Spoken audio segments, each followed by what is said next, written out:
Workers in the trenches of the fast food industry have united to let us know what foods they would not even eat in their own restaurant. So if you want to keep on living your life blissfully unaware of all the maggot poop that's inside your mouth every day, then you should probably just click and move on.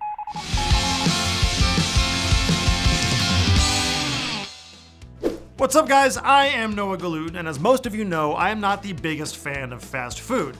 Basically, I tell you it sucks, and you call me an asshole, and that's pretty much a nice symbiotic relationship that we have. But thanks to a recent post on Reddit that led to a discussion of fast food by fast food employees, I might be able to get some of you guys over to my side where you only eat fast food if you're doing it on camera. The question was simple.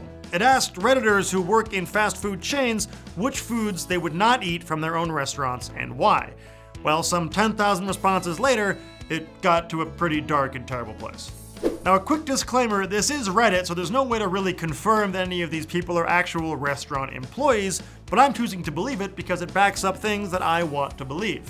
As with any chain restaurant, the practices vary from location to location, but it's still pretty scary stuff.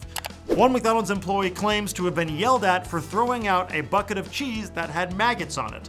Apparently, he was supposed to just scoop off that top layer of maggots and keep on serving the cheese. I Am Not a Squash shared another McMaggot nightmare when they were asked to clean out the ice cream machine, which had not been cleaned out for months.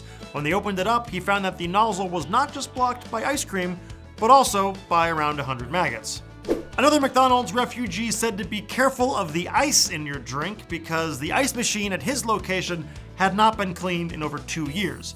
Now, while that sounds like it might not be a big issue, trust me, it is.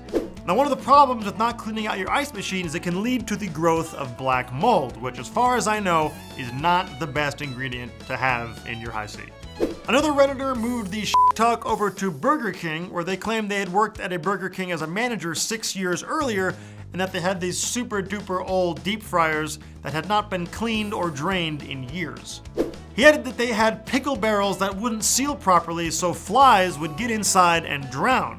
But the higher-ups would get upset with them if they would just throw out those fly-infused pickles, so they would just have to, I guess, serve them separately. One user who works at Old Spaghetti Factory cited a dish called Vesuvius as the one to stay away from. See, they would save all the meat scraps for about a week, and then put it into a sauce, which would then be stored for another week in the fridge. In other words, you could be eating meat that's about 2 weeks old. And as Reddit user Inked Muse pointed out, hey, it is called Old Spaghetti Factory. So thanks for that punchline, Inked Muse. I used it.